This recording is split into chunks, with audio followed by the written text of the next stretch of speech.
Oh, I have to have something. You might as well just. You're the have- designate. Yeah, at the very end, when it says next meeting, it says that today is the 22nd rather than the 15th. Okay, good catch on that. He's pretty good at these things, let's just say Yeah, that. the only other thing is there are a lot of run-on sentences. Okay, And I would love to see those changed, as in outreach. Tanya reiterated the upcoming public scoping meeting on July 31st and working on the county fair booth, both which takes place August 14th through 19th. She's busy. I know, yes, exactly. That is really nitpicking, so. We'll get a hold of Stratton Farms English usage and correct those. Nobody uses it here. But that was it. They were very good. Okay. Anybody else? Okay, then I will ask for the minutes to be approved by mutual consent. Yeah. Thank Yes. you. Okay, and Vicky is here, ready for our partner update from the Preservation Trust. Good morning, Vicky. Morning, Brian. Good morning, all. Thank you so much. My name is Vicki Edwards. I am the Conservation Director at the San Juan Preservation Trust, and I have a couple of exciting updates to share with you all. The first being is that on August 4th, Angela Anderson, our Executive Director, Lincoln and I presented to the County Council on our ongoing partnership between the San Juan Preservation Trust and the Conservation Land Bank. This partnership and collaboration, as you all know, has been going on for nearly 30 years. And when we look at the 30 years, we have at least 29 projects that we have worked on together at various complexities over the 30 years. And it really is extraordinary how successful we have been able to be in our unique partnership. I mean, this is really from the land trust community's perspective. Angela oftentimes will get requests from other land trusts across the nation in regards to our partnership. It is unlike anything else across the country. And I think a lot of that success comes from the open communication and collaboration between the entities. Of course, the success also comes from the fact that our missions align. Even though we are a 501c3 accredited land trust, and you all being a government entity, our missions do align, and our primary focus is protecting this special place for future generations and providing significant public benefit. And no matter what happens to the land trust in the future, which we hope will be around for many years, our 501c3 requirements, as well as our accreditation, requires us that another qualified entity would take over any of our responsibilities. And so this gets back to it's an investment in conservation in our communities, and we've been able to be really successful about that. And it was really fun highlighting that. And just want to thank Lincoln for your assistance with that presentation, and also the County Council for allowing us to share more about our partnership. I'm hoping we'll have opportunities to share that with others in the future as well. So thanks so much for that, Lincoln. And just wanted to let folks know that that presentation is available and recorded on the August 5th meeting, but there may be opportunities for us to get on other agendas and provide additional details regarding the complexities of our partnership.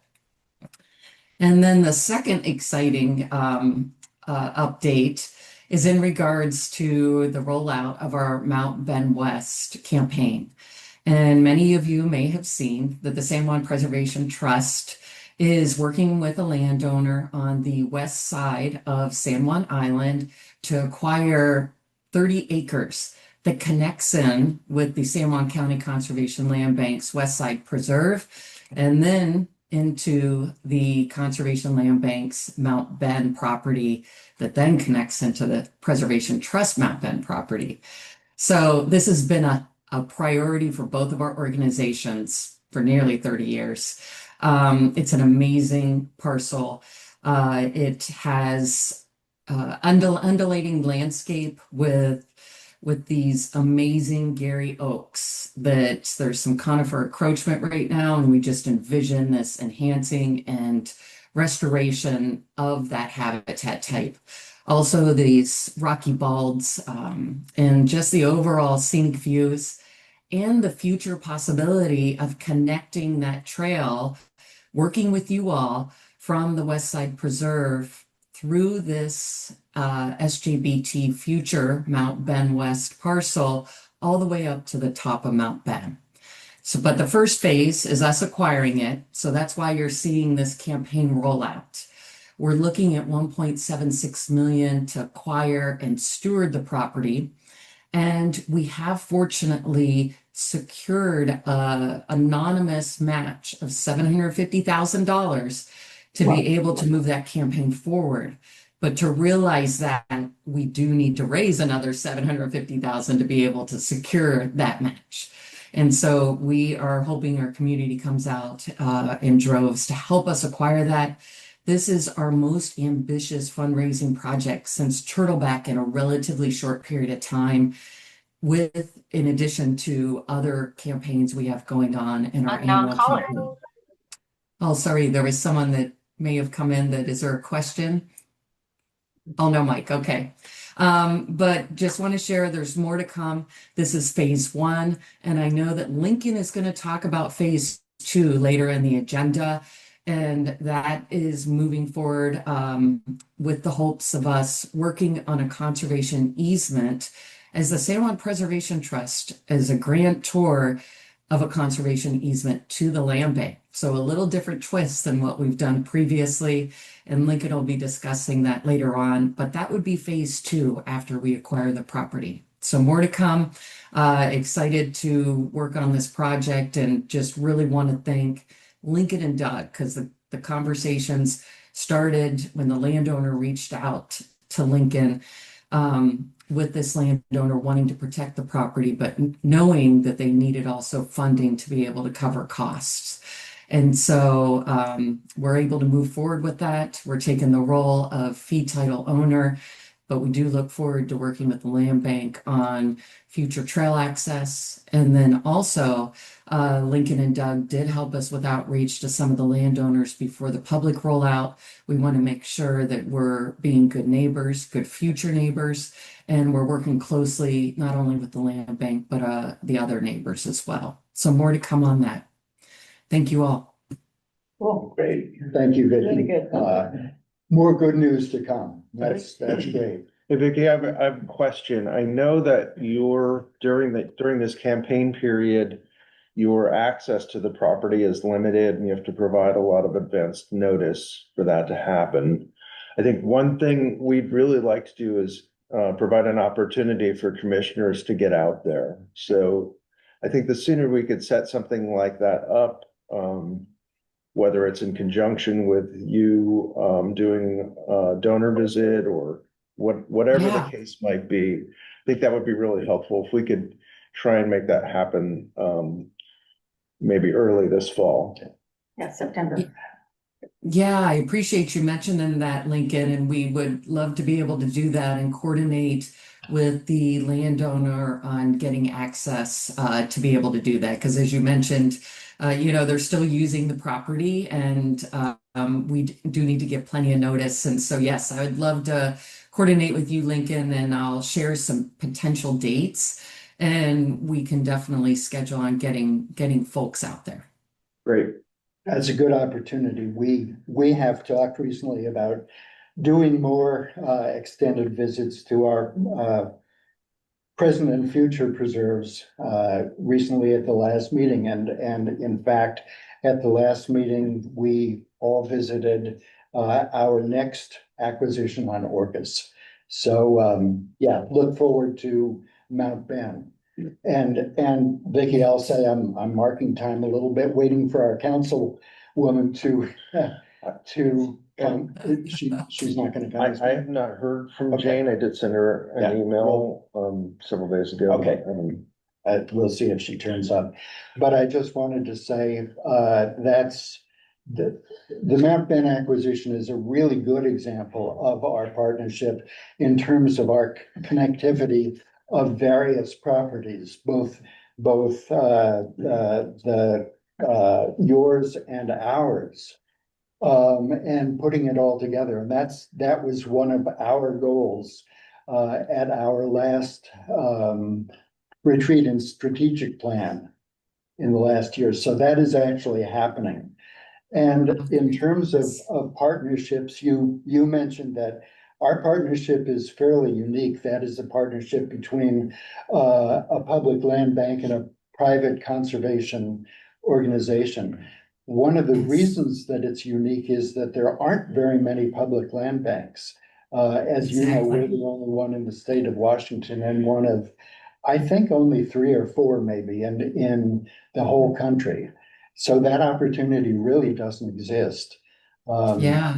Some folks know that many years ago I lived on Nantucket, where it did exist. They have a public land bank and what's called the Nantucket Conservation Foundation, which is kind of the equivalent of the Preservation Trust.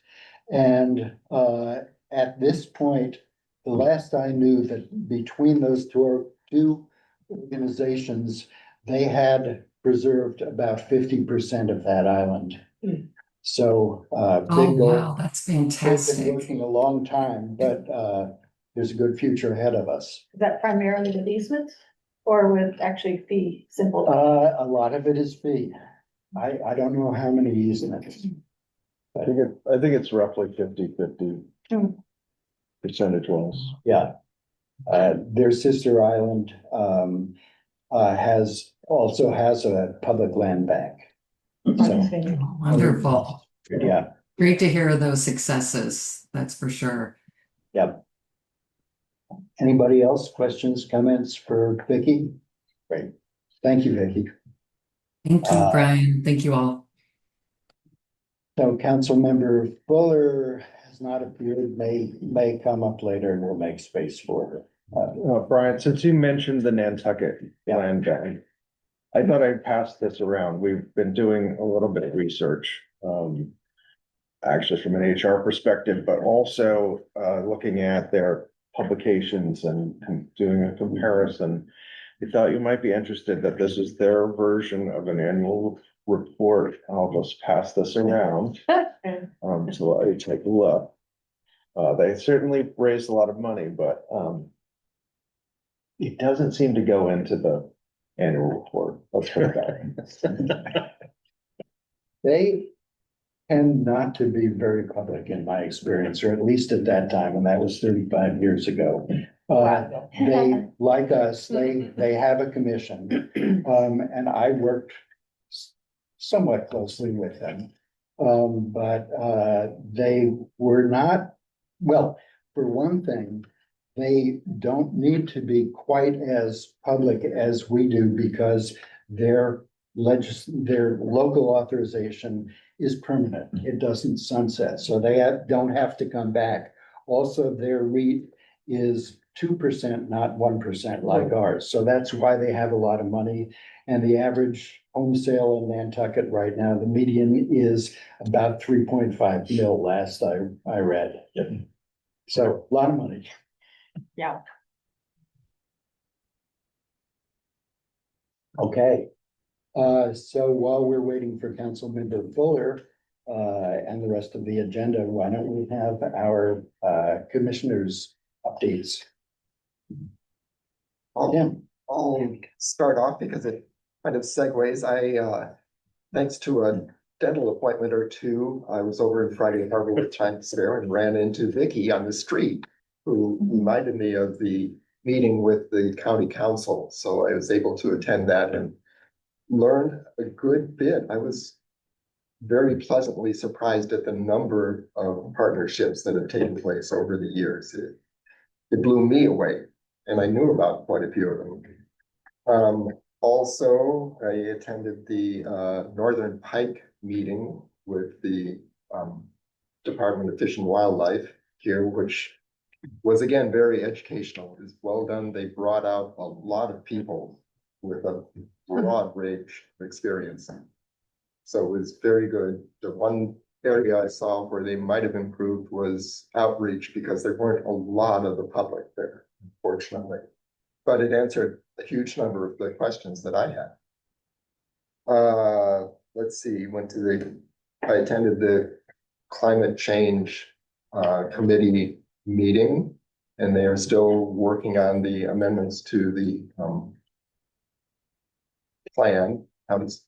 land use plan, and phasing into the part where the regulations actually get written. So they're talking about it. It's a little early for that.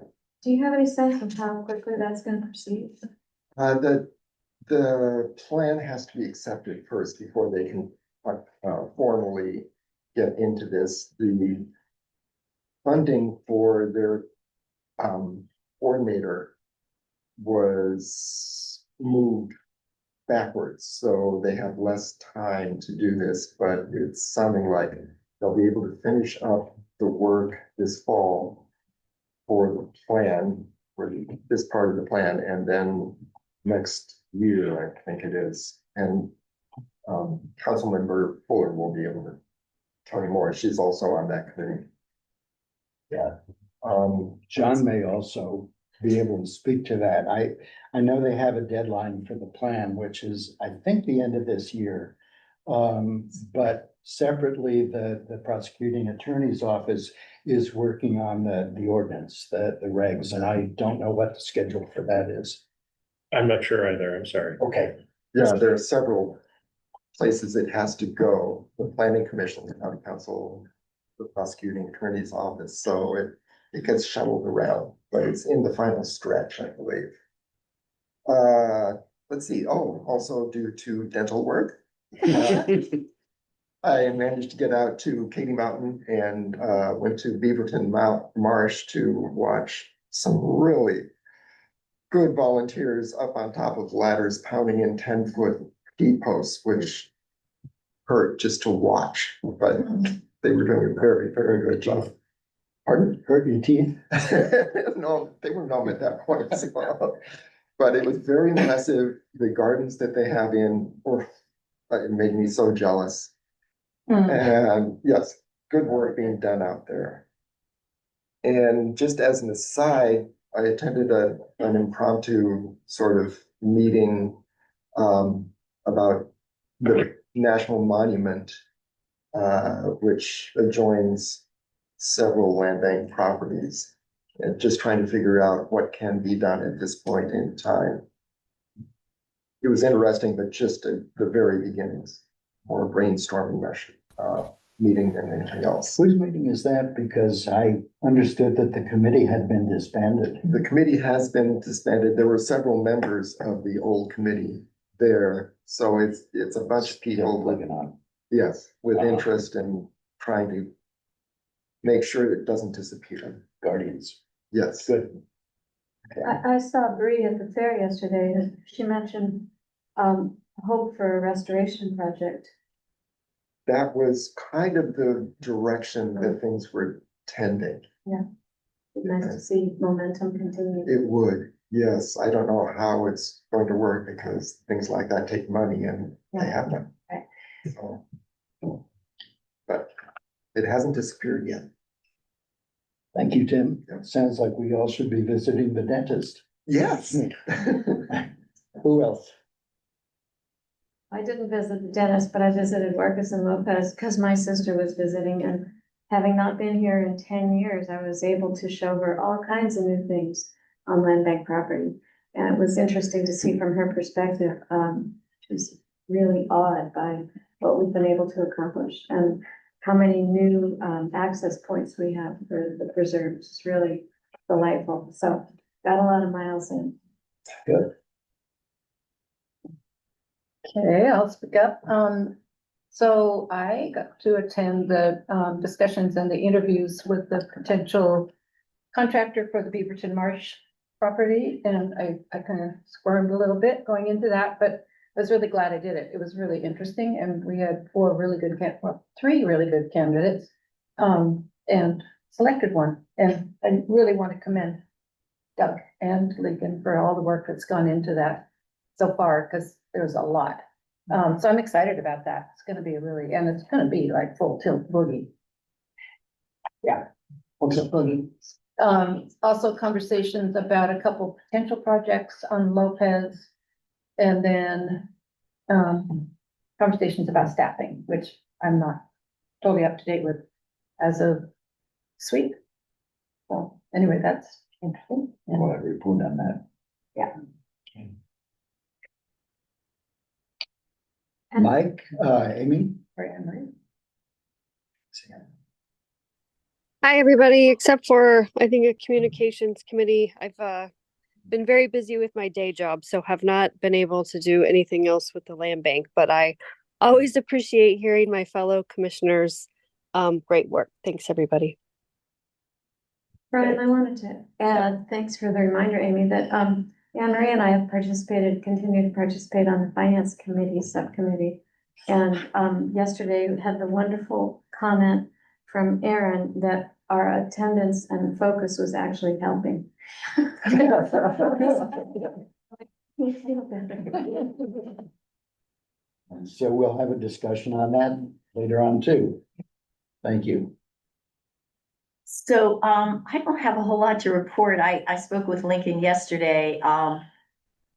In Deer Harbor, one of our island people was able to secure funding for energy charging vehicles and putting vehicles over there to help our Waldron neighbors and also the Deer Harbor community.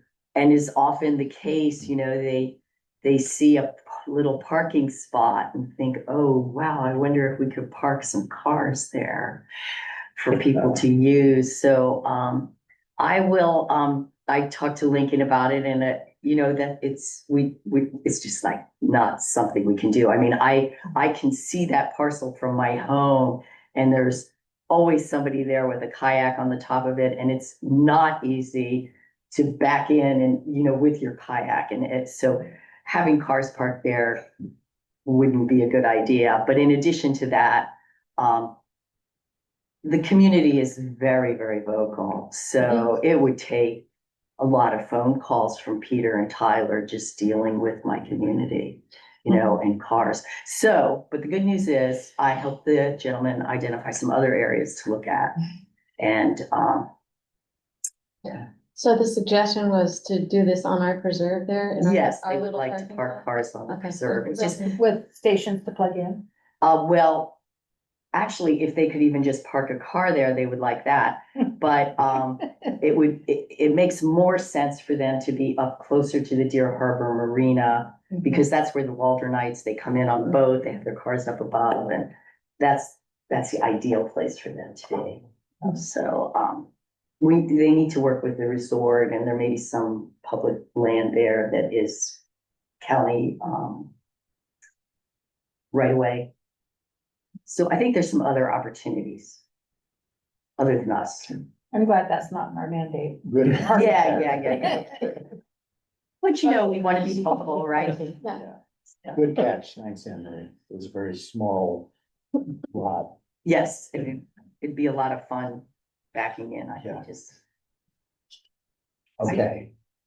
There's something. enough. Okay, you said something. Okay. Okay, I will mention one future event. Something I meant to put on the agenda but forgot. Some of you know that I will be leaving at the end of the year. I'm termed out. And we will, in fact, I think, have 2 open commission positions. Is that right, Mike? You don't intend to re-up? Yeah, so we will have 2 open at-large positions on the commission. I spoke to Lincoln yesterday and suggested that all of the commissioners begin considering who might be good commissioners, who might be interested, and recruiting. I understand we have two potential candidates from Orcas already.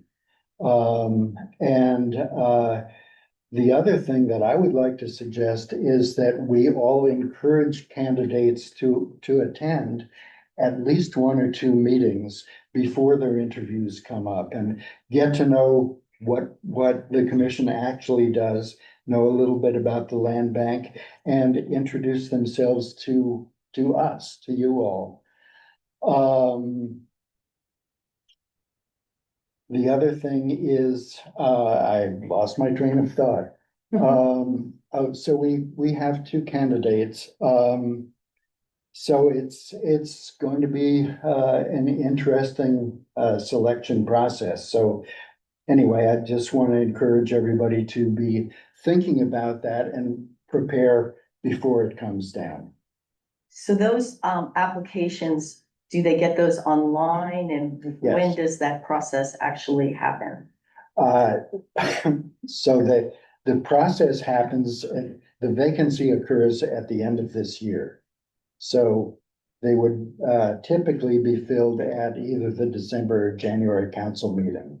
The appointment is made by the council, and the interview would be generally with Lincoln and our council liaison, Jane Fuller, and one of the commissioners, at least one of the commissioners.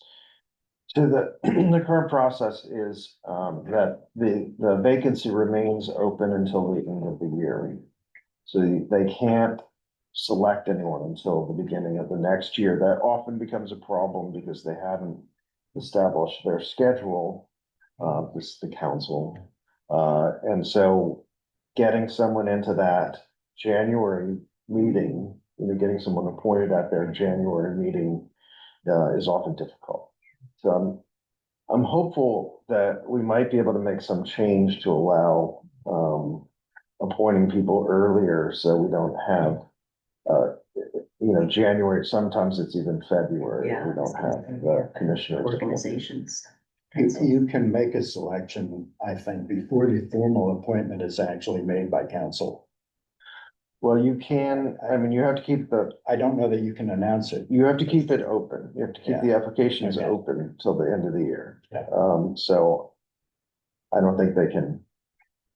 Anyway, Well, so both of those positions are at large, yes, but seems to me what we typically do is still consider the Orcas at large would be somebody from Orcas. I mean, the at large person would be from Orcas San Juan as well, right? To kind of keep the balance in terms of population, though. But we could have more from Lopez. well, we've talked about this, a fair amount. Yeah. I think one of the general points of agreement, even though there are only 3 district positions and there are 4 at large, I think there's general agreement that there should be at least 2 members from each district. Mhm. So, one of these almost certainly will be coming from Orcas. The way it's worked out over the course of the whole history of the land bank is that there have been 3 from the San Juan district, 2 from Lopez, 2 from Orcas. Right. That's not necessarily how it could happen. There could be a fantastic candidate who's not necessarily from San Juan, and who could take that appointment. Okay. So we have to advertise countywide.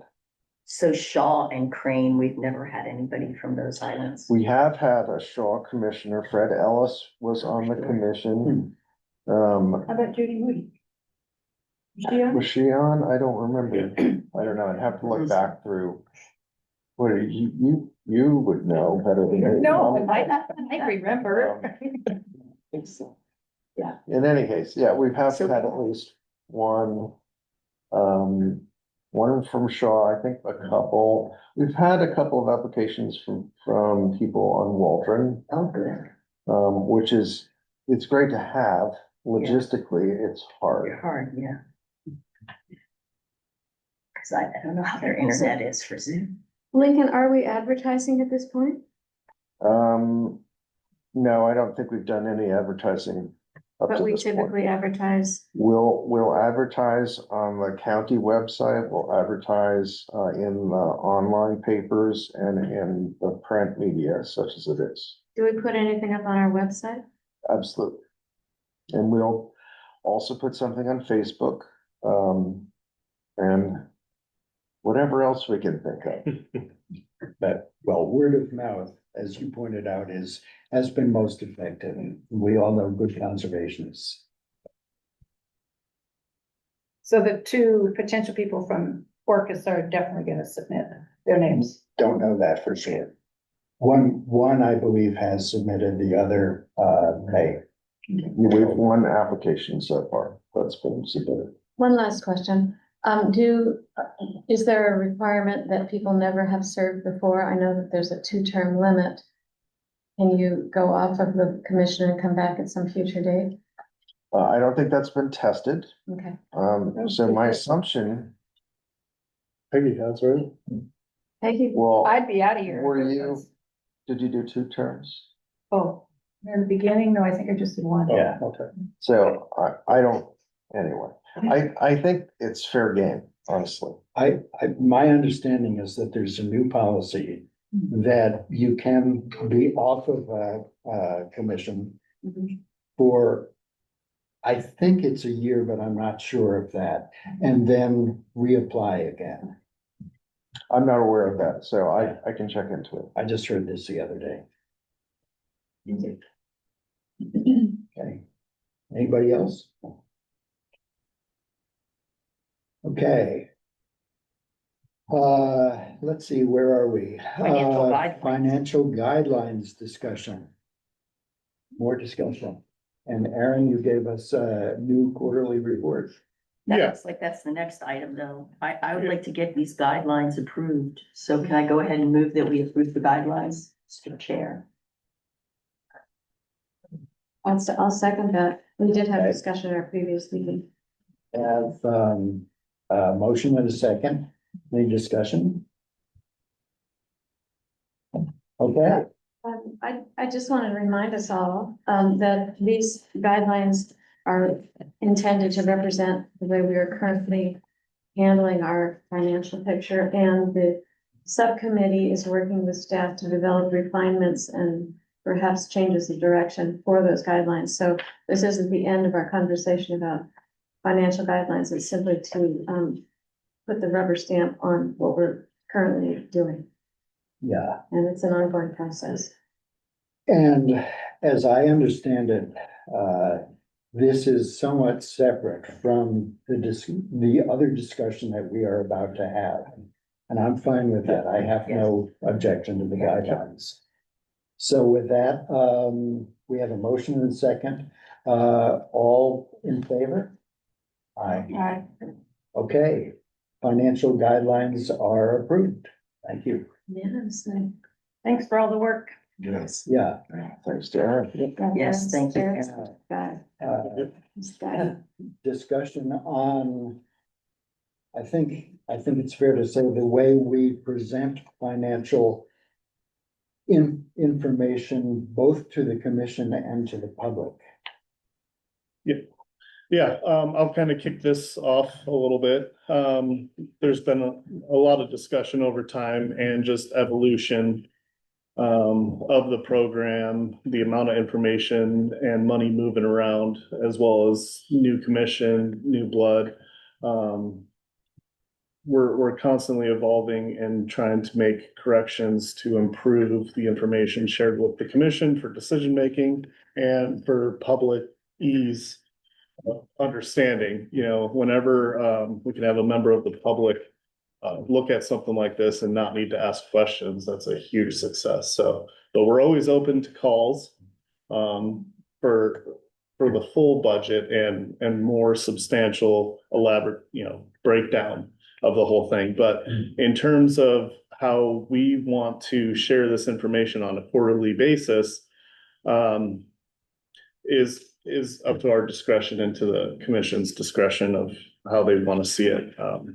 It doesn't change our restrictions and our guidelines through the county and through the state's process, but how we share cash flow, profit and loss statements, assets and liabilities, that's up for,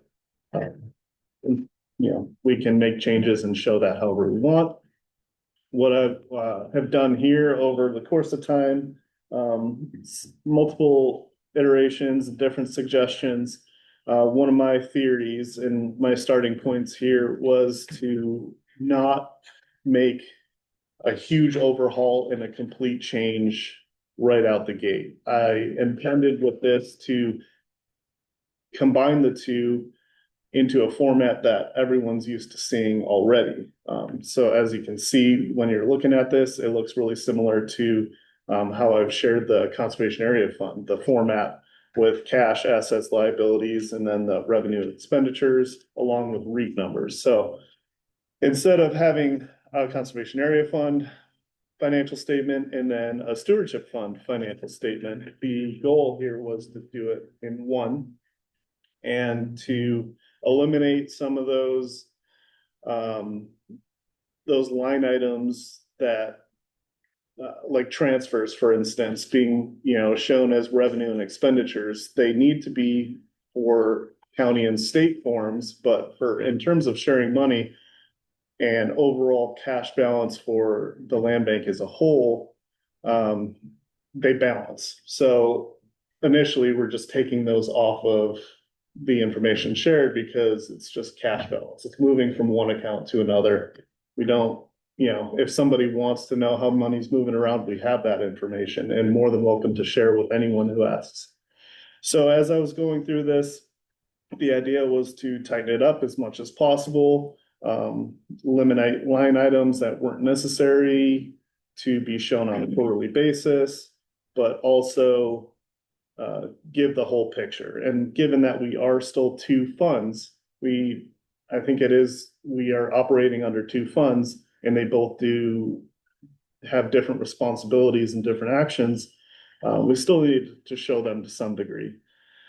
I can either walk through it a little bit, or if you guys have had a chance to review it and have any questions, how would you like to proceed with this? Do you Can want me you to throw it walk up through? on the screen, Aaron? Yes. I guess one of the things I'd like to hear from the commissioners is how important they feel it is for them to have the previous quarter reported, as well as do you need quarter one and quarter two? Or is seeing quarter two enough, and maybe with the budget year to date? Yeah, essentially looking at year-to-date actual versus year-to-date budget as a basis of comparison rather than the activity in one quarter to the next quarter, which in my eyes is less relevant. Right, so that's I agree. like our, percentage of what we have projected. Yeah, That was one piece I agree. I was Yeah. missing that.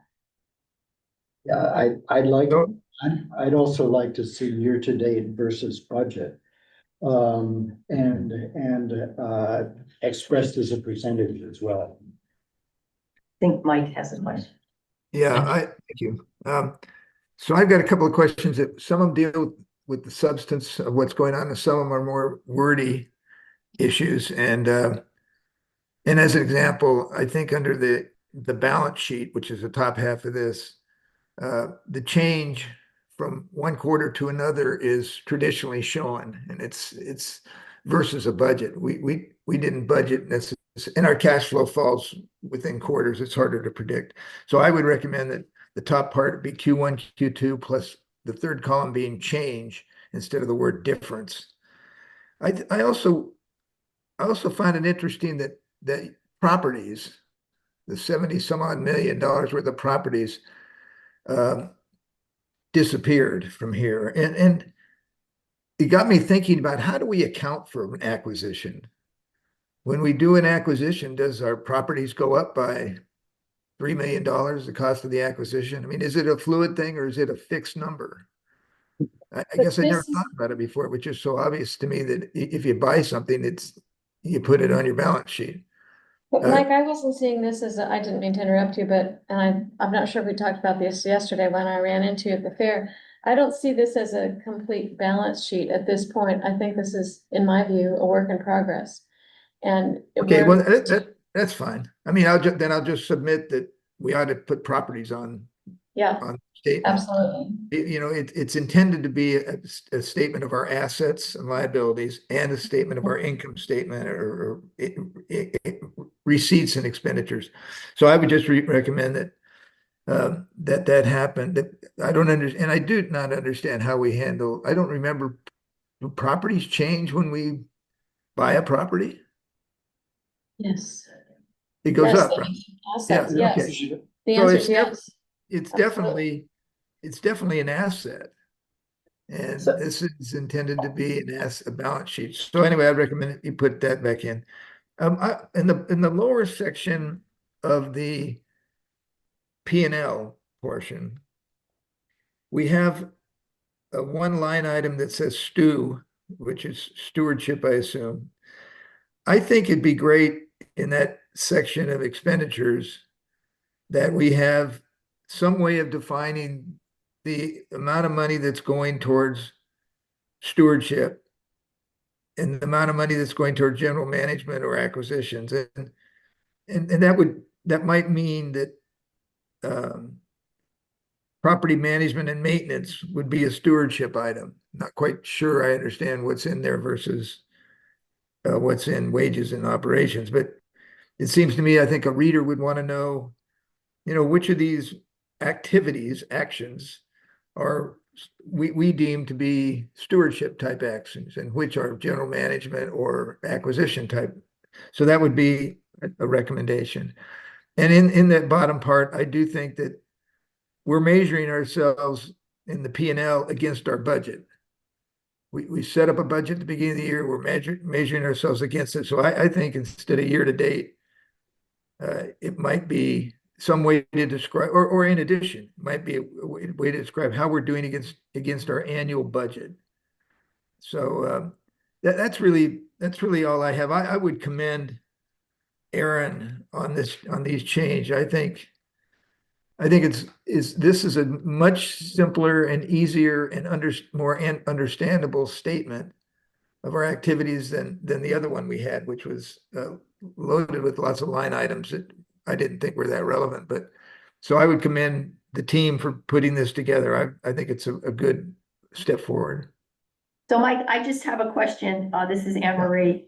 So you, under expenditures, what I'm hearing you say is you'd like to have the wages or administration broken out differently, and you'd like to have the actual acquisition, because we have acquisition there.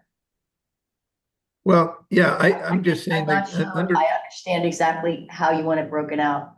yeah, I would just say like, for example, under the first line item under expenditures, which is, I think, administration. And then right after that is stewardship wages. Right after that might be the acquisition costs. After that, in other words, lines 33 and 34 probably reflect activity in the stewardship area. I'm not sure they do or don't. They probably do. I was trying to highlight that these are the activities that we have put forth in the last 6 months to steward the properties that we've acquired on your behalf. Okay. And it just, there's a lot of questions about how much money and time and effort we spend in stewardship. And this is an opportunity to kind of clarify that. Okay. So Mike, if there was a subtotal of all stewardship expenditures, wouldn't that answer your question? Yeah, it probably would. I was just kind of avoiding adding more line items. Yeah. And trying to find a way to describe what Lincoln and the other people do. Because that's big part, not just acquisition. I mean, it's general management overseeing some of the stewardship activities at a high level. So, and the PR and all that. So it's a little harder to describe. But again, this is wordsmithing. So I just would like the message I would like to say is easy for a reader to see how much and the types of things we do in stewardship. And how much of the types of things what's left. Okay. That's just a great example of why we're trying to hammer this into a different form. Because, for instance, we can now see pretty clearly the amount of stewardship expenditure versus the amount of conservation area future fund expenditure, which was not really apparent in our previous format. So I'm interested in hearing from the commission what other, as with comparison to budget, what other things really tell us what the picture looks like and how we can explain it to the public, how they can understand how these funds are allocated. I just want to encourage all of us to continue to feed to Lincoln and Aaron any ideas they have about, gee, I wish I knew this, or, you know, it'd be really helpful when we decide whether we can purchase a different property if I knew A, B, and C. Because that helps to drive how this Can I, progresses. I'm a little embarrassed that I still don't understand what is in endowment fund. It's a big number. It's 7+ million of cash. I think of endowments as being money's been left to us, but that's not what it is. What is this? We can retitle this. The thing that I liked about it, about the number at least, was that it starts to point to what we are required to do, which is to set aside funds for future stewardship. And rather than having that commingled with current year stewardship activities, in this format, we're starting to be able to see what we have set aside. We don't yet have criteria around how we would manage that, but we're starting to look at it as a separate amount of money. And I think Aaron would probably be perfectly willing to retitle that once we decide what we want to. Yeah, okay, I get it now. I think it would be a good idea.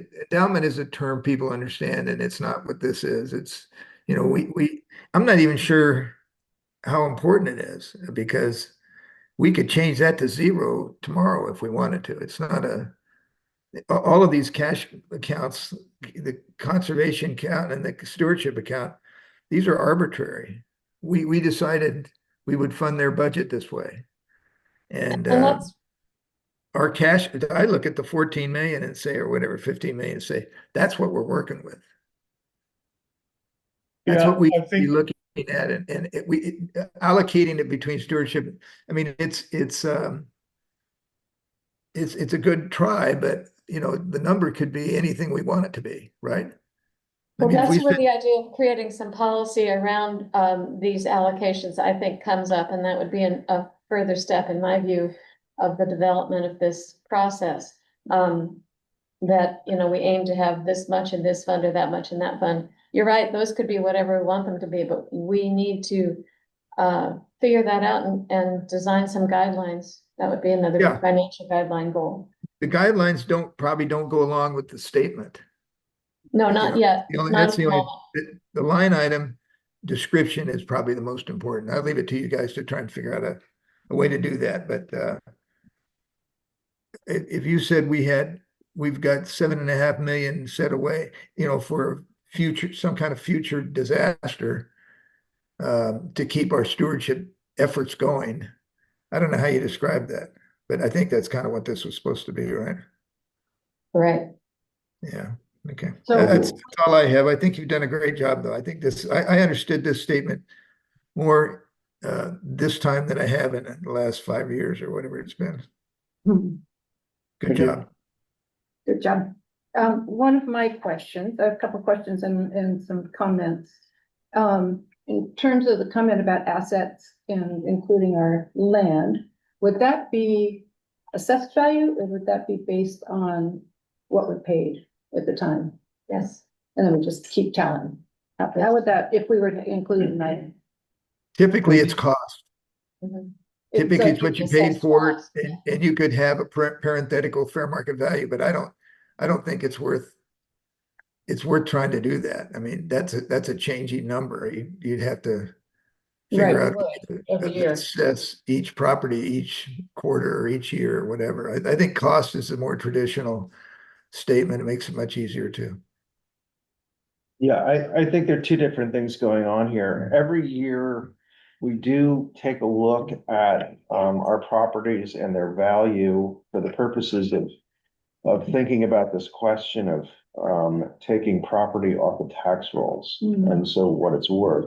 But it's not going to be the actual value of the property. It's going to be what's taken off the tax rolls. So there are properties where no taxes were paid. Properties that might have been owned by the state, Lopez Hill, for example.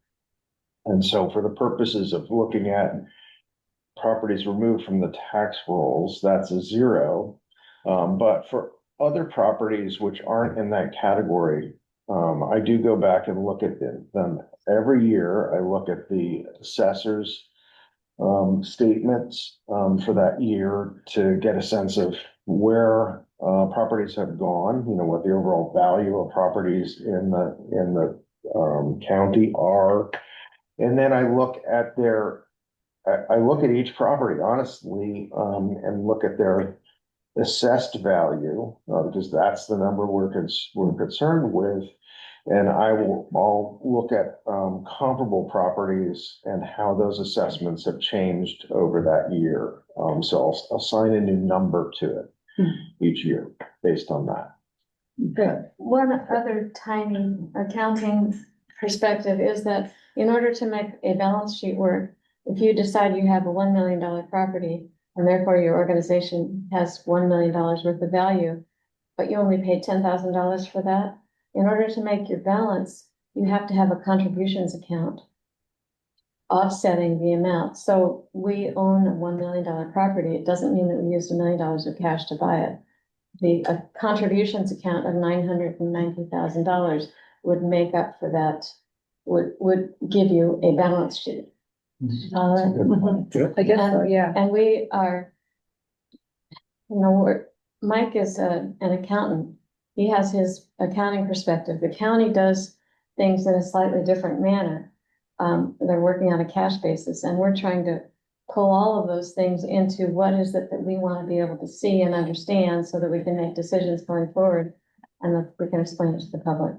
So it's like we're working with a couple different languages trying to make them all neat. So, yeah. So another comment following up that's helpful. I feel like I'm learning a lot. In terms of what Mike was talking about in terms of expenditures and trying to track. So we have a stewardship maintenance and management fund, basically $1.9. But I guess one of the things that I'm curious about is it would also apply to acquisitions. Is our, I guess term is burn rate. Like what are we spending annually and maybe larger? So if we were to combine and like even do a sub tally for stewardship, and how would that be helpful? Or would that be just confusing? To understand this total of stewardship expenditures? Yeah, Yeah, absolutely. and then we could consider that in relation to how much we have.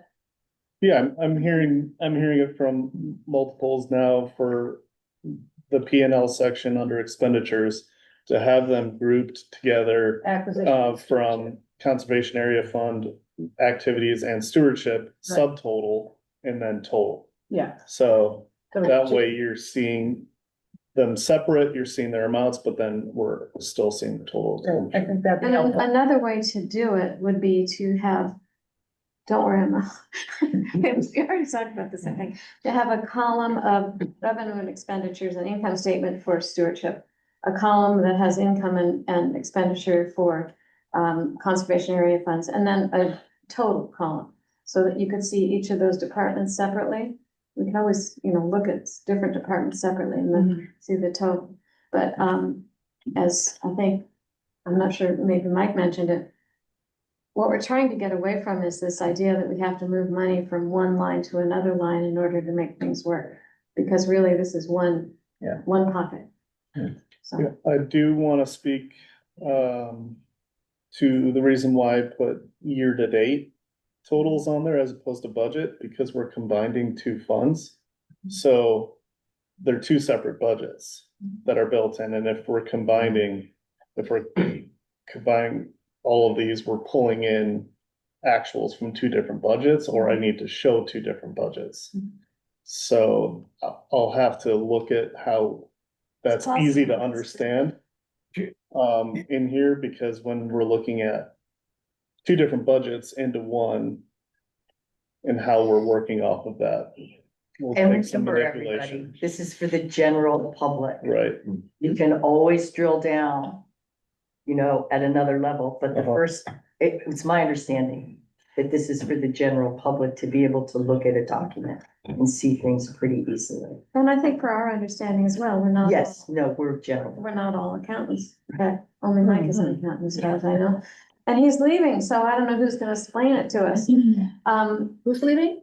Mike, at the end Oh, of this term. And you also suggested that we use footnotes. Yes, I think footnotes would be very helpful in understanding these documents, and I think our next iteration might include footnotes, because we talked about something yesterday that could deserve a footnote. And then, as I've said over and over, my long-term goal is that we can actually have one land bank fund rather than two. And that would simplify the budget process, because we would have one budget. These would, it would look like this. We put them together like this, so that, it's much easier for Aaron to work through. But we aren't at that point yet, and intend not to take that issue up until after the end of this year, because of everything else that we have going on. That's the direction I'm hoping. This puts us closer to that direction. One comment on what you just mentioned, Anne Marie. You said this is for the general public. And it is. This is, of course, a public document. It's good for any of the public who want to drill down, if there are any of those. There are always a couple. But there's another level of public, which is the level that we published for the first time in our annual report this year, the pie chart. I think that that's even simpler. But I think this goes in the direction that we want that to go. So I can see that pie chart coming out of this would be much more comprehensible. Just one second, Mike, because I wanted to ask a question about your last comment, and I think it's the same as Peggy's question. Just want to make sure that I understood what you were saying about down the bottom of the page in the expenditures section. Were you suggesting, Mike, that stew wages operations, let's see, stewardship and site enhancement and property management maintenance all be combined in one fund? No. No. What I was trying to suggest is that, again, in a case of, like, look at line 30, it says stew wages, and we know what that is. That's how much we spent in stewardship for wages and salaries. Acquisition cost, we don't know what that is. That could be Lincoln's salary.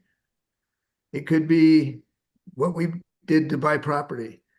Well, I'm just looking for more clarity. Property what it should management and be. maintenance seem to be a stewardship thing. Site enhancement seems to be stewardship to me. I mean, to me, acquisition costs means what does it cost to buy the properties? Yeah. That should be pretty straightforward. And some of Property, that, so if you said property acquisition cost, that'd be pretty darn clear. and some of that can This is legitimately include, wordsmithing. Yes. some of that can include staff costs that are directly attributable to that activity. Right. Let me follow up on my own question. I understand why the commission might want to separate and understand separately the separate numbers for stewardship wages and operations and capital costs for property management. Yeah. I don't know why that would matter particularly to the general public. So I think this works for us. I think it's probably a different matter for the public. It seems to me that for the public, they want to know acquisition, budget and costs and property management costs, which would include of course, stewardship wages and capital expenses. I think those are great suggestions. Basically, you read it and you say, this is how much we're spending maintaining the properties we've already purchased. Yeah. In terms of acquisition cost, that line item, if that's money we spent to buy a property or to get an easement, why why doesn't it go into assets? Why doesn't it go into the 77 million or whatever the number is? Well, Mike, Instead of wouldn't being that go down in? here as an expenditure, this is it's too small to be a capital item. But wouldn't that be added to the fee or conservation easement cost when it was completed? Then wouldn't it at that point with the associated costs move into asset class? I don't know. Yeah, maybe. That's what I would do anyway. So. I think you made great progress. I'm a non-accountant, so count me kind of as a general public. This to me is in general more clear. It's certainly simpler. But after having sat through some of these meetings, it leaves me with a lot of questions that I would need more detail on. I'm used to seeing where the money is flowing for the last month or two and where it's been. So I miss a lot of that information. As far as the stewardship operations go, I think if we don't separate out the projects portion, so the site enhancement, then people will see that going up and down drastically and wonder what the heck is going on. And we'll have to dig back down to be able to tell them. So I would definitely separate out site enhancement or projects from the regular day-to-day operations and wages. Well, I agree. Yeah, I just see your hand, Doug. One thing that might be difficult is that in large part, we're talking about hours worked on what? And we are not at this point, as I understand it, requiring our staff to track their hours according to whether it's a project, whether it's a site enhancement, whether it's, pulling weeds. And that could be burdensome. Just But we already have site enhancement broken out. correct. So We I need would to keep understand it from broken the out, probably who's raising it. except, That if we are doing the work, then it's not a capital project that goes under supplies. And for projects that are habitat related, those go into preserve maintenance. So it doesn't break out evenly between like the capital things. So it would require kind of taking how things get accounted and then reshuffling them around to kind of put them in different categories. I do not want to make this here. But, I think one of the big questions, and as a commissioner, I have a big question is, okay, we're gonna buy a piece of property, how much do we have to spend to maintain it? And this is exactly what we're talking about here. How much can we afford to do next year in site enhancement? This is where we see that, what's been going on so far. How are we to budget in site enhancement or, in projects? This is where we kind of want to see it. So there's probably additional refinements we can go through, but I would balance that against requirements of staff to do more work. So Yeah. I'll say I love the idea of trying to break those two things out so that we kind of see this steady state signal separate from these other big fluctuations. As another public perception aspect, including two things, two numbers. One is the total for the cash, which combining everything gives us $15 million. And it looks like the land bank is flush at a time when we aren't necessarily flush. So the public perception presented this way is, why does the land bank need any more? And also presenting the total acquisitions that has the same effect. The land bank has $92 million worth of property. Do they need any more? But the other side of that would be, why can't they afford that project? Yes. So kind of, we have that can right we now. afford a project? Yes, we do, because I can see we have some. I would agree with you, Tim, on that. So that worries me. I realize this is just the perception, and we do need to get these numbers out to the public, but I would rather present them so that any questions can be answered. So do it on a more personal level rather than presenting them with large numbers.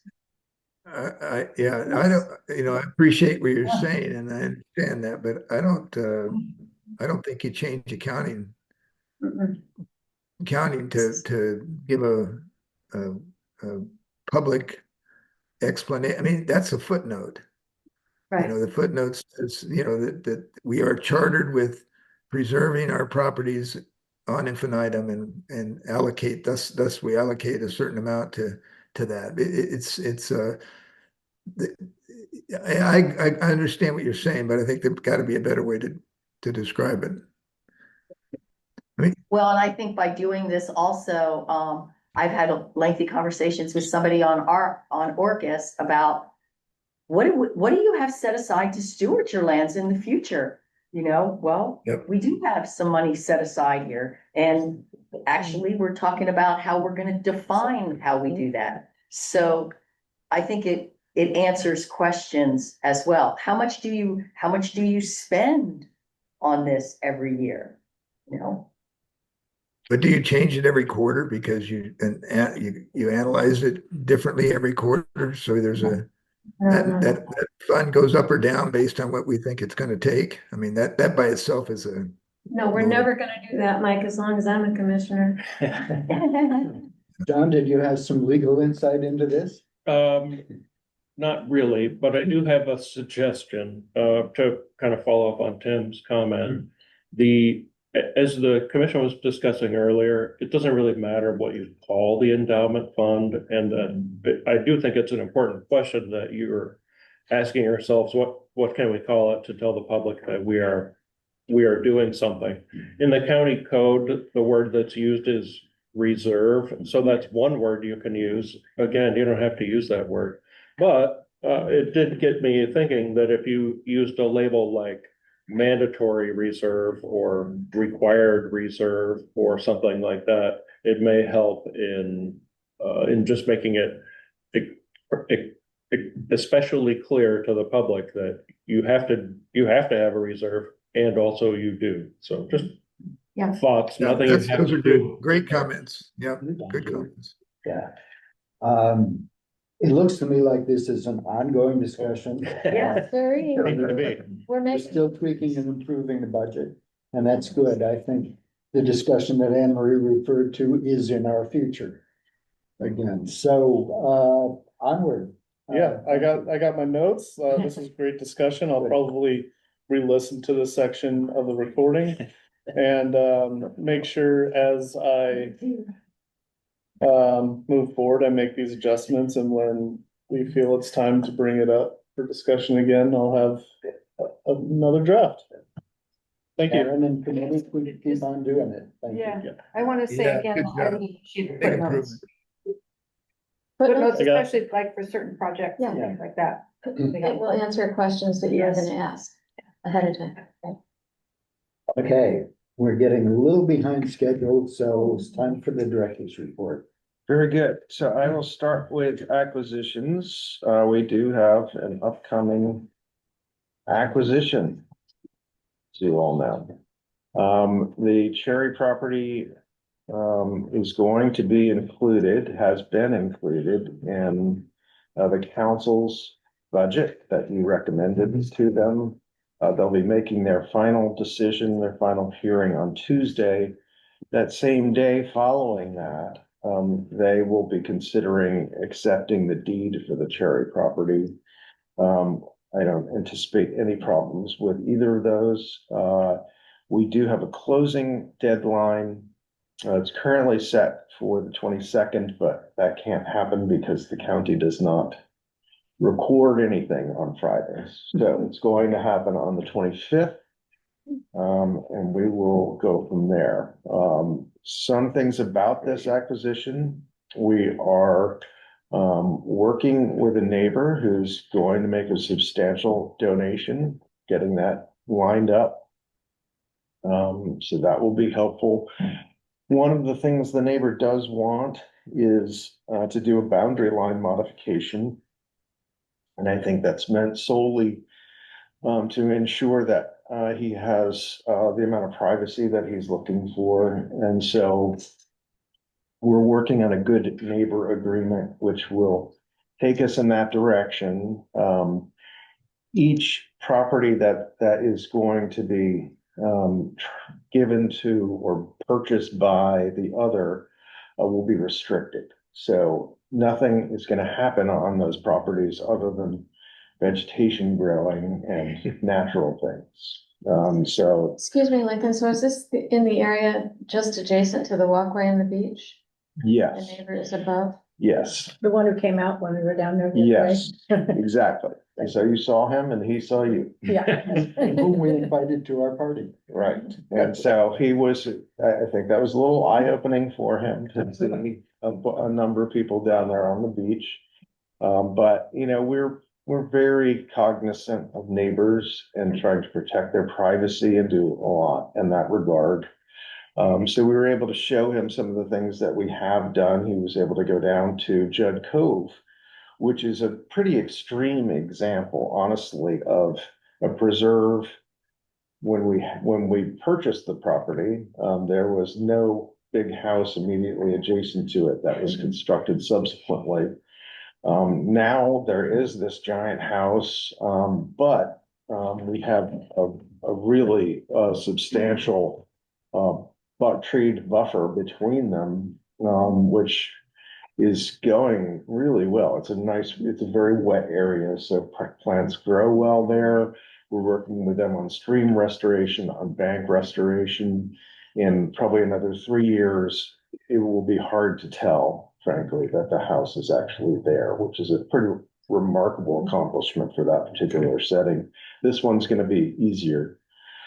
So we're working through that. One bit of my nervousness around this transaction has to do with cash flow. We should be fine. However, we're not going to have the funds that we hope to have from the Fraser resale of this other 2 lots to the National Park Service, at least not yet. So that has been hung up. The process is complete. Basically, the only thing we're waiting for is they had a fiscal year 2024 allocation. That money is available. When they did the appraisal, it came in higher than that, so they had to ask for fiscal year 2025 allocation. Those funds have not been released. And so this creates this uncertainty. Hopefully everything will fall into place, be fine. It's going to be at least another month or 2, I would say, before that happens. And let's keep our fingers crossed that it will. So have we completed all of our required steps in that transaction, and it's only the federal government that is missing this last component? Yes, Any outstanding? Yeah, we have completed everything we need to complete. There's one bit of uncertainty.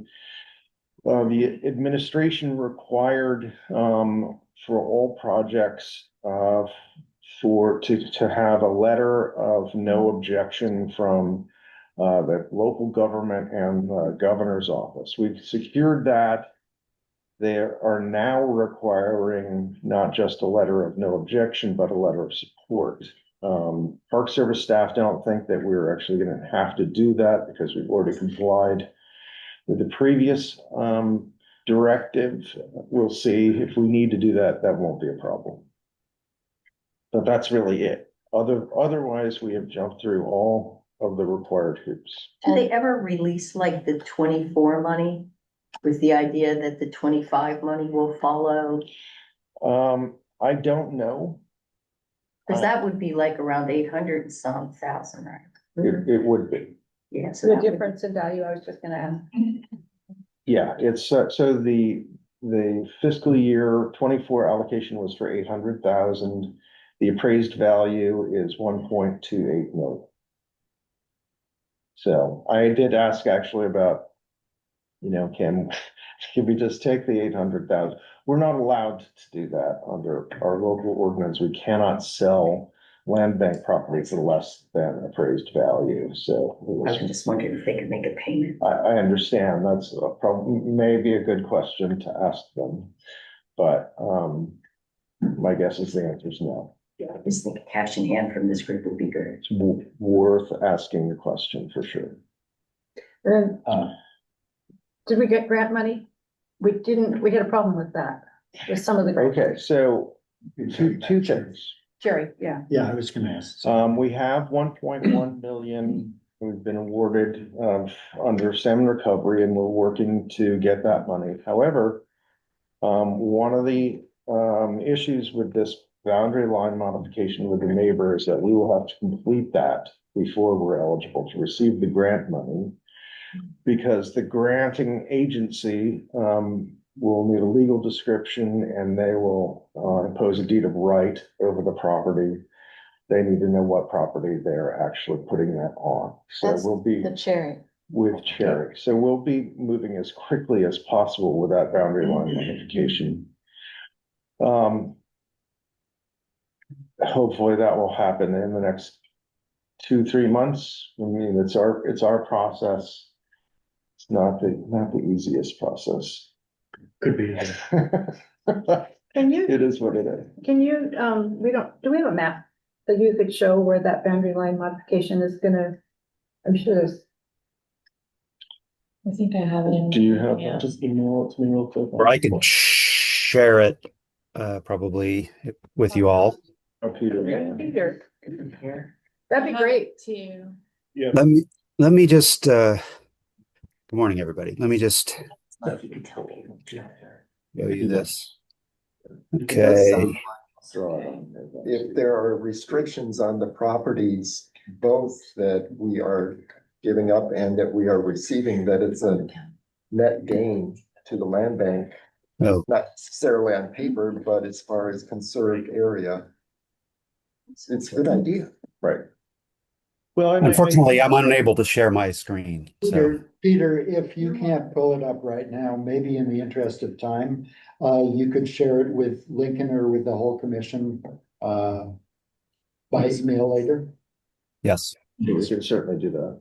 So, Erin, you don't have it, do you? I do, I Send it to me. need a minute. Okay, so she'll. and you try kind to of pull it up. drew it here, Yeah, that's basically what we're talking about. and So that's the house. It's, what we're doing is giving up a bit of shoreline, because it's possible for someone to come around that point and actually see, their property, their boathouse, et cetera. What we're getting is, really riparian, property. There's a stream that runs kind of along the border, but at one point. Okay, so there you can see it. That's, and this is not quite right. Revise this. So it's really. Sorry. These are important. Okay. It doesn't go quite up that high. It comes kind of more over, to the northeast. So there's a little bit of a wedge. It's still triangular shape in there. That's what we'd be giving up. Again, no building, no disturbance, no nothing in that area. And what we get is this, kind of side of the stream. That enables us to manage the riparian vegetation along that stream. The neighbors also willing to do some restoration. There's a pond just to the south of that southern tip of the yellow. We would prefer, and I think he would prefer not to have the pond. He's concerned about liability. We would like a more natural system. And so he seems to be willing to spend funds to make that happen as well. Where is the path down to the beach on this exhibit? Oh, to the left. Just trying to understand it. Since we've all been there, it's. Where's the path? Where's the path? Where does the path? It's more interior. So it follows the old skid roads essentially. Peter, you wanna Yeah, add to that? My last. Well, okay. I can't see your screen very well, but basically the path is on our property, on our future property, and will remain on our future property. It's just farther, yeah, as Aaron said, it's a little kind of, I can't even point on that thing, but it's to the west and north of the boundary there. And yeah, it really has no bearing on the trail. This modification doesn't have any effect on the grant that we've already secured? No, we've asked the granting agency about that, and there don't seem to be any issues. That if that arises, obviously we'll have to Who's that grant? come up with some other approach to having the neighbor feel good about their privacy, but Right. so just to answer your question a little more fully, where the path goes, you see the stream corridor going through there. Yeah. If you remember going down to the beach, there's a current boardwalk that kind of goes across that stream. Right. So the pathway will be on the west side of the stream. We're gonna pull that boardwalk out and create some stairs, Okay. right? Seems to be some other discussion. We have some more maps, but we're thinking it'll just be confusing. Yeah, so it's pretty well insulated from the neighbor. They do want to have access to the property. That's not a problem. Everyone will have access to the property, but they have a current path which will enable them to use as well. So that's what we're trying to do. Okay. Just as So long that as we don't explains how lose they that get more grant. privacy, because we're moving the trail. The trail's gonna be basically where it is now. We're But you just- moving it a little bit right at the end. Right, When you that's come what I mean. down to the beach. Yeah. So it's not, I don't think that really makes much of a difference for them. But, for us, it'll be easier to manage. We certainly don't want to maintain that boardwalk structure. Yeah. So. And Okay, a lot of moving parts. the other grant that we are working on getting through the door, hopefully in the very, very near future, is the Watt Mile grant. So we had 1.5 million from two sources. We're in the very, very last stages. We're completing the final billing, final report, and expecting to get those funds, fingers crossed, prior to closing this one, but in any case, very soon. So that will be helpful. Do you anticipate anything holding that up? Not anything more than has already held it up. Yeah, what do you think?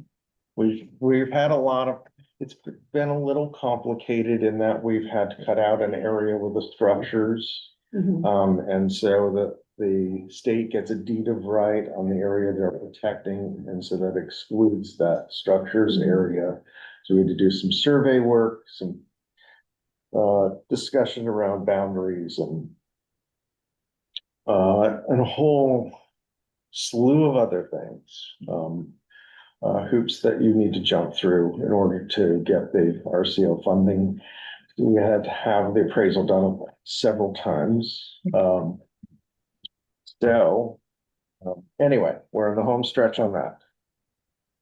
The Mount Ben West Conservation Easement, Vicki already mentioned this. I think you're all familiar with it. I don't know really what I have to contribute at this point, other than the fact that that will be our contribution.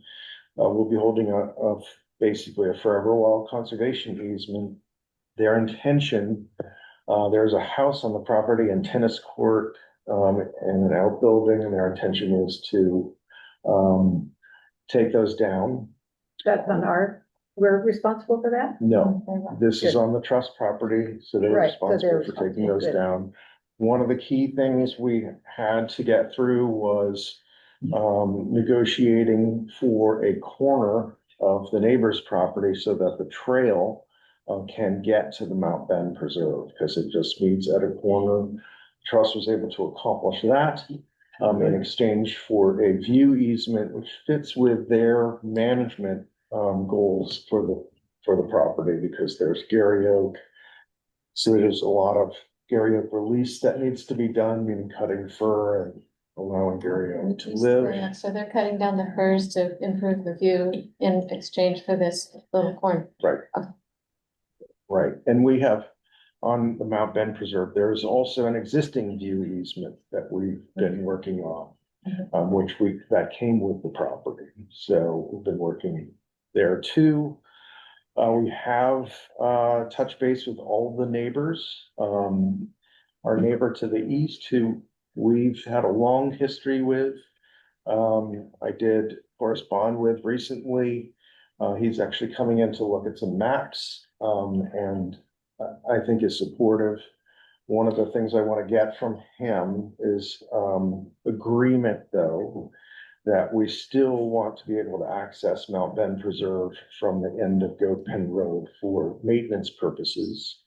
We know we can't have public access both ways because the easement going to Mount Ben, if you continue a trail and it goes off that plat, you're overburdening the easement. We learned this in the Mount Grant case. So we've elected to create the public access from the west side. So this will begin at Golden Back Trail, that trailhead on the west side preserve, go all the way up. It's going to be a rigorous hike, but well worth it. So we're really looking forward to getting this. Can you define overburdening? Overburdening is, maybe John wants to stab at that. Yeah, I'll take that on. If you imagine that the property is here, that the easement leads to, the easement allows reaching this property. So if you use the easement to reach this property and then go beyond, you've overburdened the easement. Glad I brought this. Nice. I didn't realize it went up Goat Pen Road, the easement. Well, I just wanted to comment that the Golden Back Trail, while going uphill, is a lovely trail. And it's, it zigzags back and forth across the hillside for people who are not familiar with it. And I would anticipate that Doug's hope would be to continue that type of access on up through the other property. I, of course, have snuck up there, not off our property, but off the trail, to sort of see what it looks like. And I'm really excited about this project. I think it's going to be great.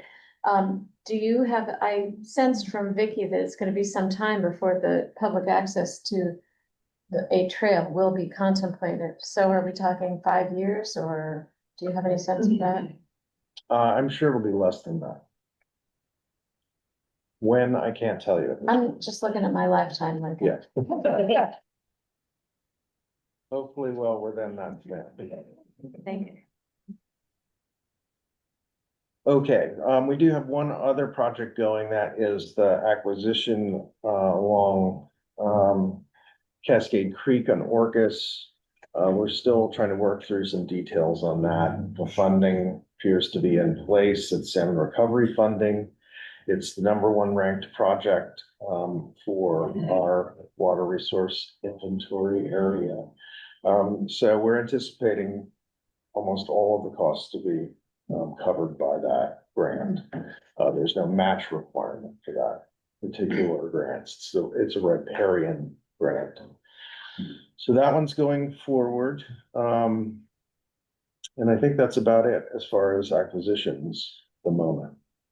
Always other things floating out there.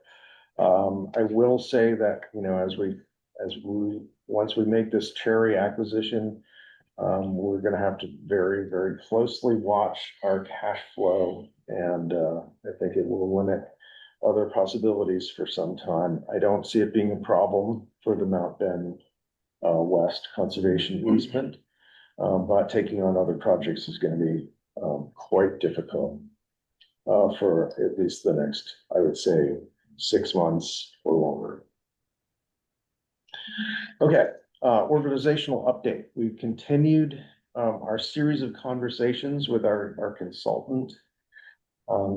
Staff have divided into teams and rearranged teams to talk through really all aspects of the organization, as they see it, and the issues that they're concerned about.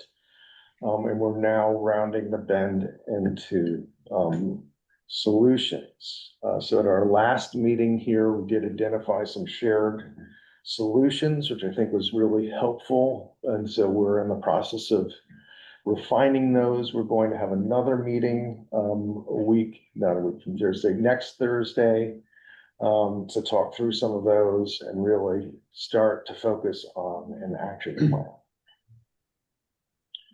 That's where we are with that. Will that action plan have impact on our budget process?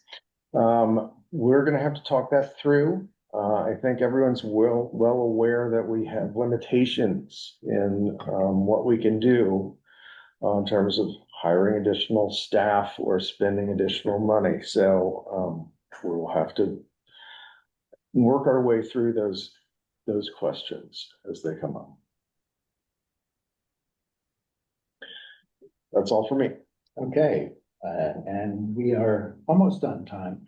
So let's take a 10-minute break and come back at 10:30. There's a. We are on and we are reconvening with the stewardship report. It looks like we won't have an outreach report today because Tanya's at the fair. Unless she left it with somebody else. And I would like to get out of here a little earlier than our regular leaving time, just to meet the ferry without running that hill. You have the same. So stewardship report, who's up? Beaverton Marsh is on. I'm happy to jump in. I was getting, there's some chance, but, all right, if we haven't actually seen it. So I think, we've already heard the update that the project was approved by WSDOT, within a week, and we had the RFQ out. We had, I think, 25 total interested firms, but most of those within the region. But there was as far away as Quebec and Chicago and Texas and things as well. That were asking for the materials, I should say. We ended up with 4 people coming on the site tour, and those same 4 people were the ones who submitted RFQs or SOQs. And I think leading into that, we felt really good about all 4 of them. In the process, that got whittled down pretty quickly to 3. And then we did a second interview between kind of our 2 final decisions, and I think there was pretty good clarity coming out of that for selecting Exceltech, who's working with Jay Brennan, who we've worked with before, currently working with them on Orcas. Peter's working with them on parking for Turtleback. That all feels really great. Now, Excuse me, are they a landscape architecture firm? They are kind of couched as an engineering firm, but they have landscape architects in-house as well as environmental and things. They're kind of a mid-sized company that was recently acquired by a kind of national company that Bowman, which has I think around 2,500 employees nationwide, so they can tap into a lot of resources. Combined. Isn't the project lead a landscape architect? Yes. Yeah, good. That's why I asked, because I thought it was a landscape architect that was doing the parking lot. Yeah, Jay Brennan, and they're going to be partnered with them on this. And I see. I'm not clear exactly what their relationship is for who's doing what at this point. So they're working on this proposal right now, basically, to send to us. I've been corresponding with them daily, back and forth, sending resources and whatnot. The last email yesterday was that we should anticipate that proposal on Monday. And then we'll try and finish as efficiently as we can negotiating through that. And then we'll be trying to get the contract approved by WSDOT, which anticipate that might take a couple of weeks, just the nature of their processes. So right now, the forecast is probably mid-September. We'll be like having notice to proceed, and we'll be hitting the ground running. One of the first things that in their approach that this group has used before, and they think this is a really good fit, both in terms of our need for some efficiency, as well as just the way this site sort of plays out, one of the first things we'll be doing is a field fitting, where all the major sub-consultants as well as consultants and stakeholders will do 2 days on site and try and have kind of the project survey ready, we'll say, not quite surveyed in, but we'll have stakes and everything, so that they'll be able to save a lot of time at trying to get individual people on in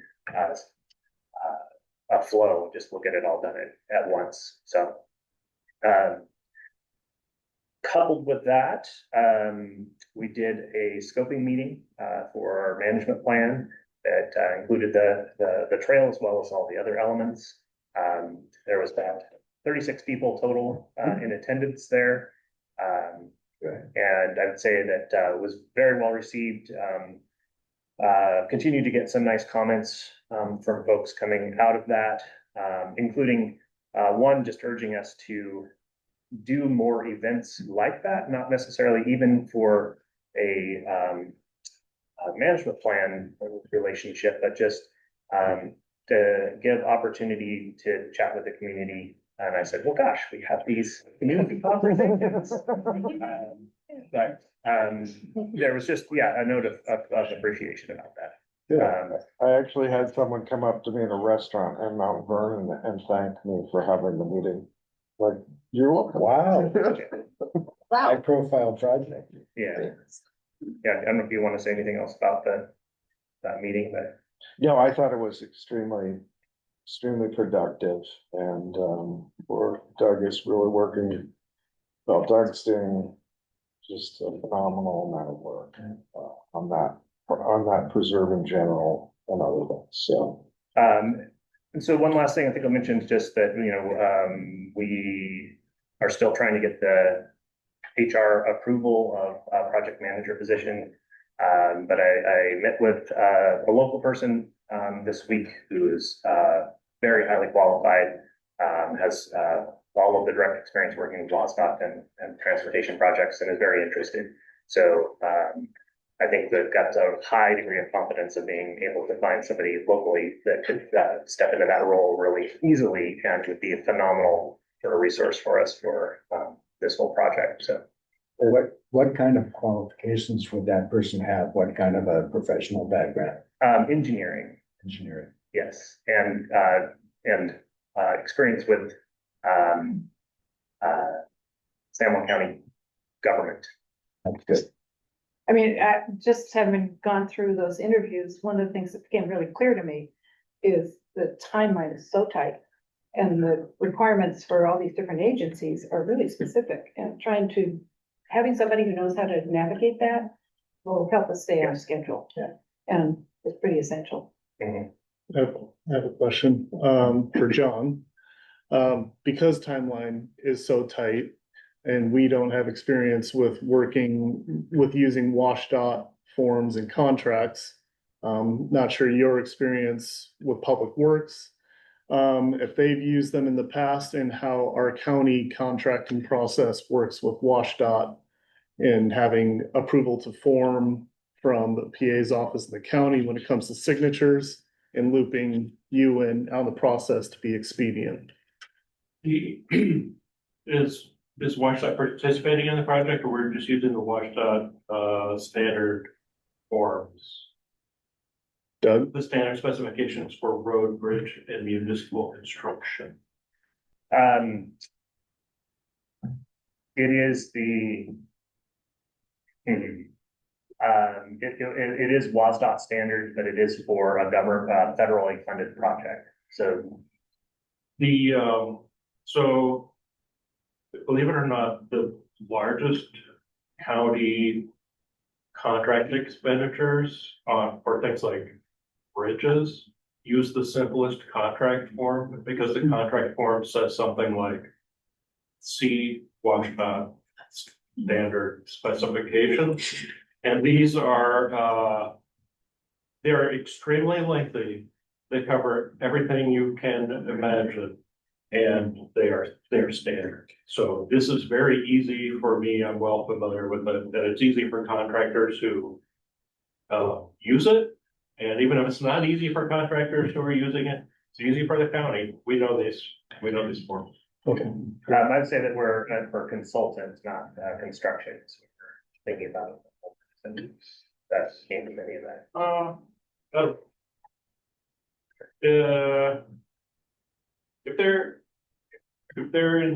It gets more complicated when we're building things like an office building, because it's not a road or a bridge. But when we're building things for people or stuff to travel on, it's pretty simple, on a part. Okay. Great, yeah, well, if we can look over those things in the next week or so, because we'll be probably ready to. So yeah, Aaron, keep reminding me how urgent it is, and that helps. Okay. Yeah. Do you want to, like, signs, picket signs out front? No, John. We need it now. Aaron knows how to poke me. So I think that's it for me. Thanks, Doug. The reason I asked if it was a landscape architecture firm, they said, I think that's gonna be a project for the books, quite literally. And, you know, I wouldn't be surprised if it might appear in Landscape Architecture Magazine or some of the other magazines. Big one. Okay, who else? I'm here, so I'll go. So yeah, trying to think what's on the Lopez update that's not in the situation report. But just the summary is that we've been pushing on noxious weed work. I feel like we're kind of at the end of that, which is great. Had several days with the Youth Conservation Corps on various projects. Their last work day was yesterday, and they were over at the Spit helping for not just weed work, thistles and arum. The arum is that we remove all the seed heads, and so we've actually already done one sweep, and so this was kind of the like what we miss, getting it all out. In 2 weeks, so at the Spit, we work with this group called the Institute of Applied Ecology, and they did a 3-year study on different treatments to remove Italian arum. And they wrapped up their field work in April. They came and dug up the plots, and then they're gonna they analyzed all the, how much bulbs were left in the soil, so.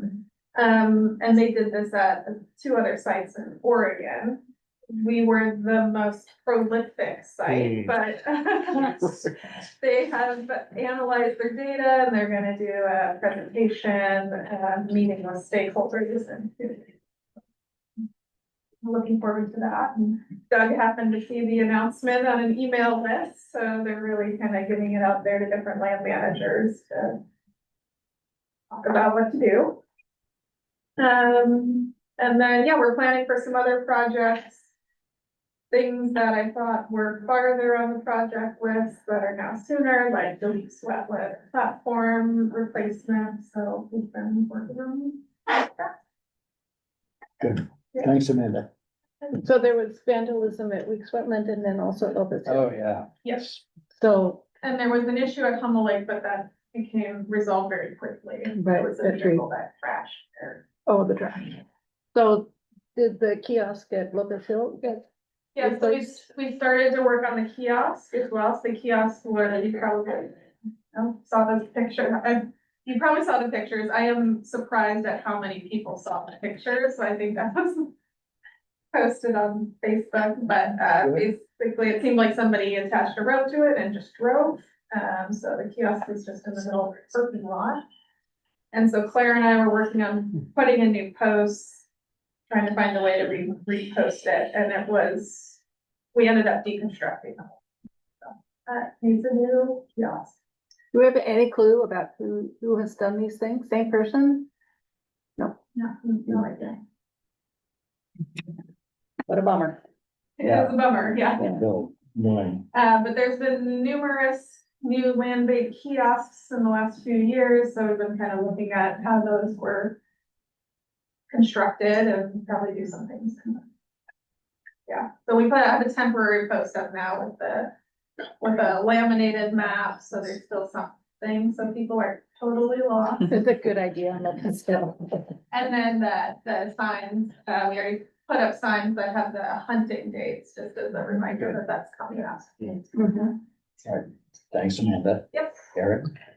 Well, I've been kind of the lead on the Cherry and the Watmow grant stuff, so Lincoln already covered that.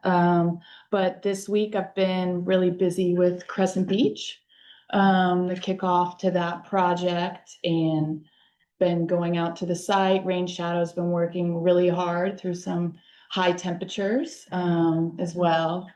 And Tyler has been, and Scott have been great to work with. Tyler's arranged a couple of staff days to have some inner island mixing, and yeah, I think overall it's going fairly well. Kinks to the start, and we'll need to do some rehab to the trail. But yeah, that's it for me. Peter, do you want to speak more? Just say that I'm grateful for all your efforts out there. I think that's been really key. I've met a number of people who normally walk Crescent Beach at North Shore and, just bumped into them, and they've commented about their concerns about the changes and all that, but enjoying the other preserves in the meantime. So I think we're doing everything we can to keep the public informed and to prepare for the return to the site. I'm getting ready to launch the Judd Cove Shoreline Restoration Project the first week of September.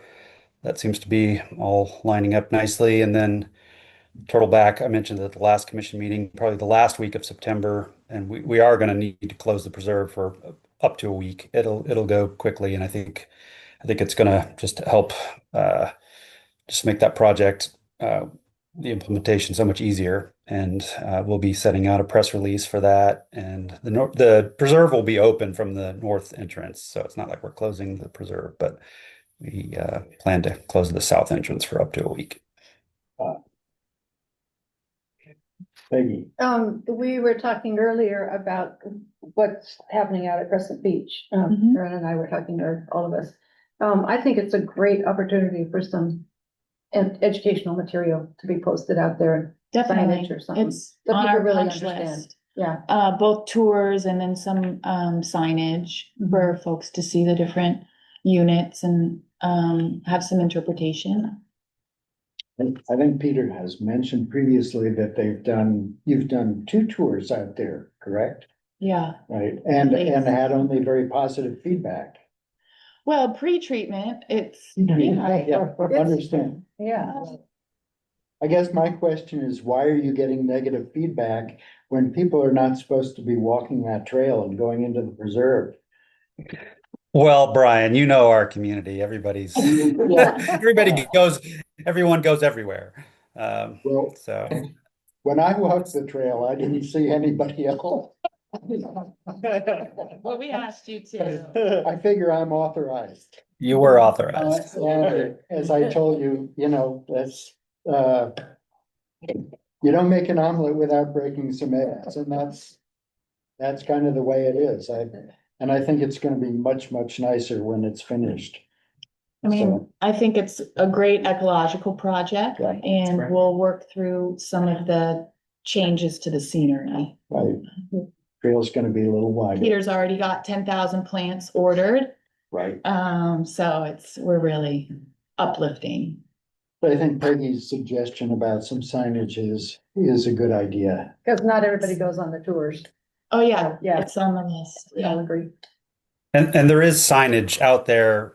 There was signage before the project that's out there currently, and it has a QR code link to our website that we're updating periodically. So, anybody who doesn't know about the project and, maybe uses that preserve is willfully ignorant because we've really reached out in every way we can. So. Great. Okay, thank you both. So I guess we're at future agenda items. Does anybody have anything else or anything you want to tick off the list? Peggy? Yeah, I have go ahead. Nope, go. Okay, I have a long-term thinking question. In our mandate, and this was brought up earlier by John, in a way of talking about reserves and things. Our mandate requires us to, I guess, sufficiently fund something to the effect of infinite support for the properties we have. In other words, we're supposed to be obligated to take care of those properties in perpetuity. We know that's not achievable. I mean, I don't know how it even got into the mandate. Does it make sense to put a little group together to start talking about how we can make changes to that in a way that we can actually achieve or be held accountable for taking care of our properties, but not sort of on infinitum? And maybe that's something, and it's a big deal, it seems to me, because we're now talking about how much money we need to put aside for stewardship, and it's an unknowable number. So I just wonder if that ought to be a little subcommittee of this organization to try and determine how we resolve that. That's it.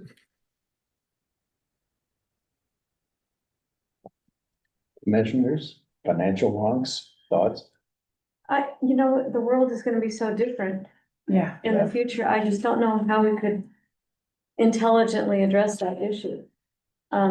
At this point, we're using the funds to secure a little bit of interest. And that's a conversation I think we're going to have in the financial subcommittee, how to maximize our interest income on that chunk of money. But I just don't know. I mean, I would assume that there were some obvious things that would happen were the REIT to fail, which would probably include, we've already been through this, closing preserves, limiting access, pulling back on project restoration. I can't even imagine what they would be, but we do have another 12 years before we face that gate of REIT renewal again.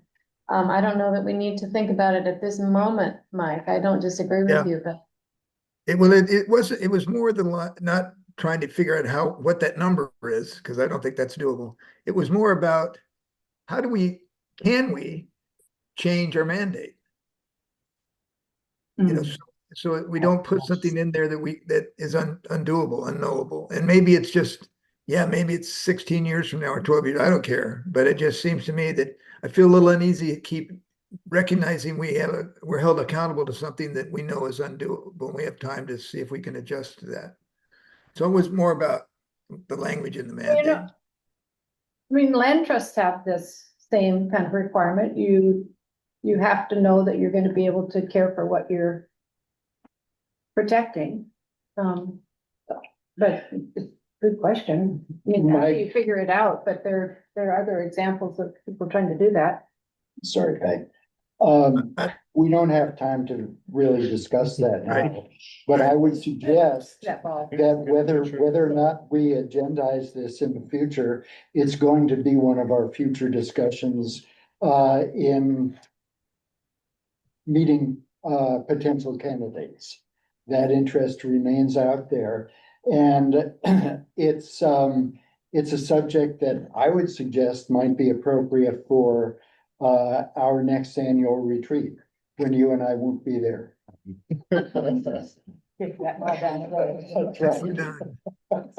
right, well, I just thought it could be a good future agenda item, and maybe John and others can look into it a little bit and give us, here's how you can change that mandate. I don't know how you do it. Okay, thanks. It's a big one. Legislative issue. Peggy? I would love to have the Overmarsh folks come in and do an update Oh, okay. I'd actually like a tour. So we Yes. were thinking we were gonna go out there this time, but we didn't bring a car over. Yeah, I'd love to hear how it's going. I think it's going really well, but it's ambitious. So I want to know what's working, what's not working. Is it too soon for that? No. Or is this a good time? Well, I mean, they're year one. So Yes. Okay. It's fall, It's a good so they will be planning ahead for spring Yeah. very soon, so. Who's Great. taking agenda notes? Is that Aaron or The Aaron? the recording is, I'm taking notes. So would that be a September outing? Go to Bend West? And could we go to the? Don't we want to go to Blakely too? Yes. Oh, yeah, What's that? go to Blake. Lately, I'm available that day. Right. Okay. And then The I, kids just wanna have fun. I continue to put travel, how are we Yep. engaging?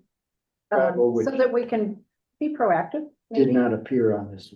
not there.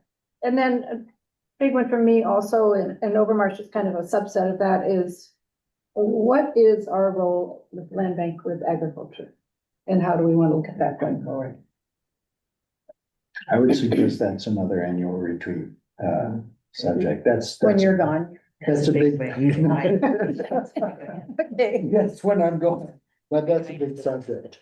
I yeah, might attend as a member of the public. okay, well, what about you, Tom? I would like to at some point,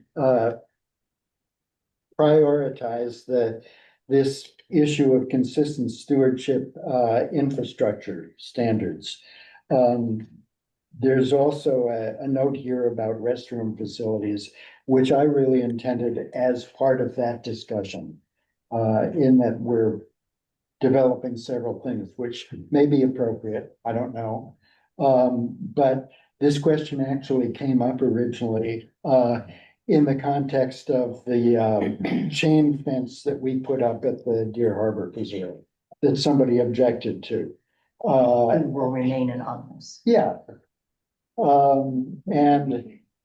But there has been, and I'm relating this back to our stewardship staff discussion, there has been some discussion about different ways of doing things and different standards. So at some point, it may be of interest to kind of merge those two discussions because it's an issue. And whenever that is ready to come to the commission, I'll say to Lincoln. Okay, anything else? Public comment, any more public? Yes, I see a couple of members of the public. Any comments from the public? Judy's got her hand up. Oh, Judy, yes. Hi. Judy? Judy? I guess I have to unmute myself. Hi, I'm always happy to attend these meetings, whether in person or online. It was disappointing this month that I never did get the monthly newsletter with the agenda and the materials available. And when I checked on them this morning, the link in the agenda indicated that the meeting was going to start at 8:30, which is when I started to try to attend the meeting. And I wasn't allowed in until after the meeting had already started, which is why I missed the first public comment period. So it was a disappointing experience this morning for me, and I suspect for maybe anyone else in the public that might be interested in these meetings. Sorry, Judy, what told you that the meeting started at 8:30? The Zoom link. Oh, okay. Because my agenda says 8:45. Right. Yeah, the agenda, yeah, I see that on the agenda, but when I clicked on the link through the website, which is nice it was there, as I think someone else pointed out a month or two ago, sometimes it's missing. So anyway, I just wanted to report that from my end, there's some gaps with public attendance at these meetings for me. And I suspect a couple of other people too. We'll try to do better next time. But Thanks. it's always good to see you back, Judy. Thank you. Okay, any other business for the good of the order? If not, the meeting is adjourned.